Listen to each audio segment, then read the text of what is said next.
Is the iPhone 11 worth buying in 2020? Well, in this video, we're going to find out.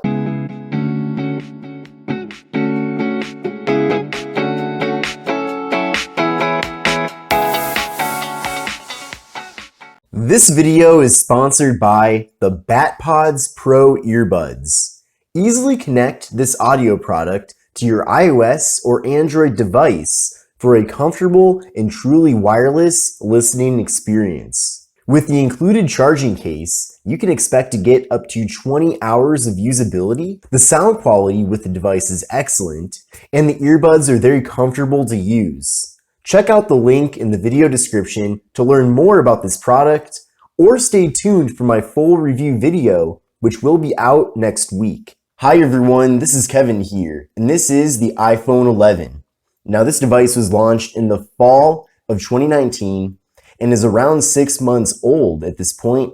I did buy the phone on the launch day, so it has been a pleasure to have ever since then. I mainly bought this phone for the purpose of having it for various comparisons to the other phones that I cover here on the channel, since I do specialize mainly in budget Android phones. But I figured it was still good to do a 2020 video about the iPhone 11. Now, one of the cool things about this device is that despite the phone still having that $699 starting price, you can now buy iPhone 11s on Amazon as renewed devices. So essentially, these are phones that have been either returned or they were previously used and then they were refurbished, but now they're available at a discounted rate. So you can actually get the iPhone 11 64GB on Amazon renewed for around $460. So that is quite a bit less compared to the device's $699 starting price. So if you absolutely must get an iPhone 11 in 2020, but you want to save a couple of $100s, then I certainly would check out the link in the video description to where you could potentially get it over on Amazon. Now this is the US factory unlocked variant of the iPhone 11, and it does work with all 4 major US carriers. In fact, I use Visible most often with this phone, and it works really well. But of course, you can use it with any other carrier, such as Verizon, AT&T, T-Mobile, or Sprint, or any of the other carriers under those carriers. Now, the phone features a 6.1-inch display, so not an extremely massive display like we're getting with the iPhone 11 Pro Max, but also a little bit of a larger display compared to the iPhone 11 Pro. Now, of course, up top here, we do have the infamous Apple notch. It's a pretty large notch, as you can see, and it's pretty much unchanged ever since the iPhone X was released several years ago. Now, the phone features a display resolution of 828 by 1792 with a PPI of 326 and a 19.5 by 9 aspect ratio. So compared to a 16 by 9 smartphone, we are getting kind of a slimmer but taller form factor here. And of course, the resolution itself is a bit lower than 1080p. It's closer to 720p. So that is pretty surprising to see for a phone at this price tag. And in addition to that, the device features an LCD display, so not AMOLED, unlike all of the Samsung phones, including many of the A-series phones, such as the Galaxy A20, that you can buy right now for well under $200. But the good news though is that this LCD display does still look pretty good with decent colors and everything, so that's certainly a good thing. Now up top here, we do have a 12 megapixel front-facing camera, and we also have the technology that gives us Face ID, so arguably some of the most advanced face unlocking technology available out there. So that's great if you are really into unlocking your phone that way. Of course, there is no fingerprint sensor at all, so you pretty much can either do a PIN code or you can do the Face ID to unlock your phone. Now the 12 megapixel camera up top does give you the ability to take video at 4K at 60 frames per second. So that is pretty cool and impressive with this device. As far as the storage configurations go, there is no micro SD card slot with the iPhone 11, as I'm sure you're very aware of. And the device features variants including 64 gigs, 128 gigs, and 256 gigs. Now this particular variant of the device is the 64GB model, and like I mentioned, you could pretty much get an identical phone to this one right now from the Amazon Renewed program for just around $460. So that is a really good deal. Now the device features wireless charging, so that's a great thing. And we are getting a dual camera setup on the back here. So it's kind of a squared off camera module, but you can see we do have 2 main cameras right here.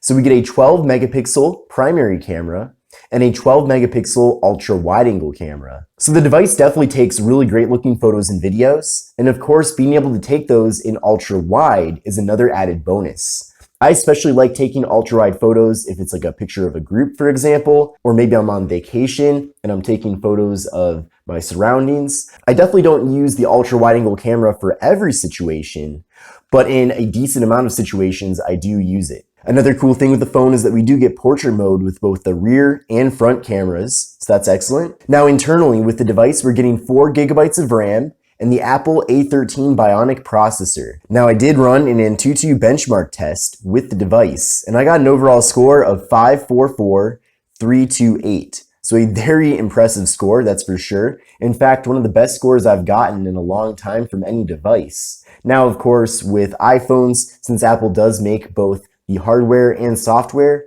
they are very well optimized to give you the best performance possible, so keep that in mind. And definitely the way that this app does score iPhones is a little bit different from how it scores Android devices, so I wouldn't necessarily put those numbers head to head there, but still, this phone is going to perform extremely well in 2020. I think it's definitely going to satisfy the majority of people out there, so that's certainly a great thing.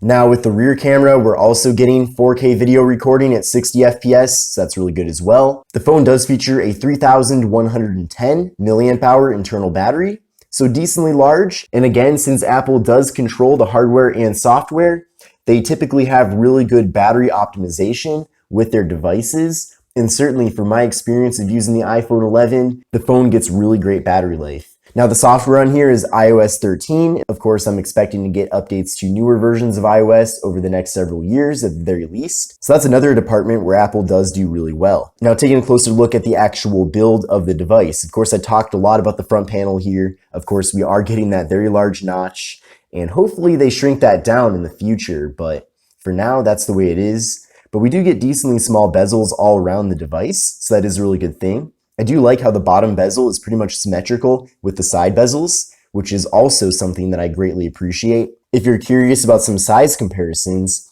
here is the iPhone 11 up next to the Samsung Galaxy S10. So you can actually get the S10 right now at a really good price as well. In fact, if you decide to get an S10 renewed, you can get it for around $420. So that's a really good deal.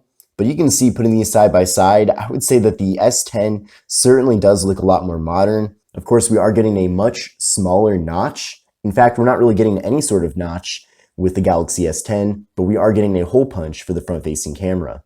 Another cool feature with the S10 is that we are getting an in-display fingerprint sensor, which the iPhone 11, of course, doesn't have. And here's the iPhone 11 up next to the Samsung Galaxy S20 Ultra. Of course, this phone is $1,400, so definitely a lot more money and a lot more expensive overall compared to the iPhone 11. And you can see side by side here, the Galaxy S20 Ultra with its massive 6.9-inch display is extremely larger compared to the iPhone 11 overall. So definitely if you're looking for a phone for media consumption, nothing can really beat the S20 Ultra, that's for sure.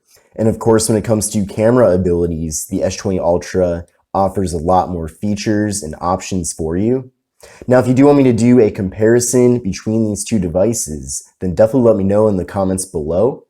I know that it's kind of a goofy comparison in some ways, but you might be curious to see how one of Apple's most popular devices compares to one of the most high-end and expensive phones from Samsung. Now, taking a look at the left side of the device, we do have the mute switch and we have the volume up and volume down buttons. Now, the device does feature a very premium metal band running all along the sides here. This is the product red color, by the way, so I'm a big fan of this color, but there are many other really cool colors available too. Now, taking a look at the right of the phone, we do have the power button, which is also the Siri button. Then on the top of the device, there's nothing. And then on the bottom, we have the speaker, microphone, and lightning port for charging and data transfer. Now, the phone, of course, does not feature a 3.5mm headphone jack. So if you do want to listen to music with headphones, you either have to plug directly into the lightning port with an adapter or a compatible pair of headphones, or of course use wireless earbuds. So after 6 months of usage, I am happy to say that the maximum capacity of the battery is still at 100%. Now, of course, since I do use so many different devices since I review technology as my full-time occupation, I have not used this phone nearly as much as a typical person would use it for over a 6-month period as their primary phone. So keep that in mind.